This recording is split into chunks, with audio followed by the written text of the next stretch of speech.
नमस्कार मित्रांनो, लग्नानंतर होईलच प्रेम या मालिकेतलं हे दृश्य पाहून तुम्हालाही असंच वाटेल मित्रांनो की काव्या आणि जीवा खरंच दोघे जण मिळून देवीकडे प्रार्थना मागत आहे, पार्थचं आयुष्य वाचू दे म्हणून दिवे लावत आहे। पण मित्रांनो, ते दृश्य जे काही दिसते ते तसं नाहीये मित्रांनो। जेव्हा काव्या आणि जीवा हे दोघे रिलेशनशिप मध्ये होते तेव्हा काव्याचं असं म्हणणं होतं की देवीकडे कोणतीही इच्छा मागितली ती पूर्ण होते, देवी आई ती इच्छा पूर्ण करते।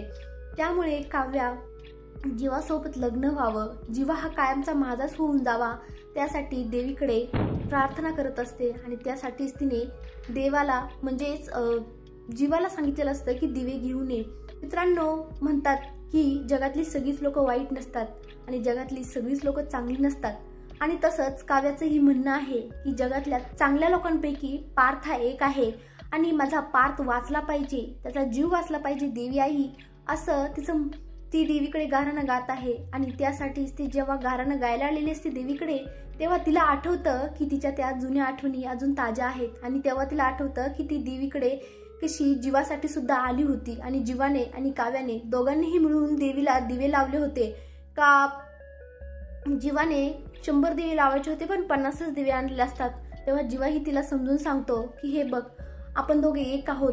म्हणतात ना की माणूस दोन नवरा बायको दोघेही एकच असतात, जरी त्यांची शरीर वेगवेगळी असली तरी ते दोघेही एक असतात, मनाने एक असतात, आत्म्याने एक असतात, शरीर भलेही दोन असू दे। तसं जीवा तिला समजून सांगतो की काव्या अगं आपण दोघं एक आहोत ना, मग 100 दिवे लावण्यापेक्षा आपण 50 लावू आणि देवी आई आपल्याला समजून घेईल।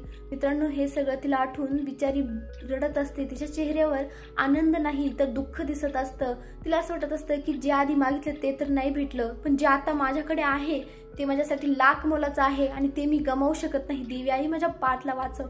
मित्रांनो, तुम्हालाही वाटतच असेल ना पार्थ वाचावा, तर तुम्हीही प्रार्थना करा देवाकडे की आपला पार्थ वाचू दे म्हणून आणि कमेंटमध्ये काय वाटतं नक्की सांगा। धन्यवाद।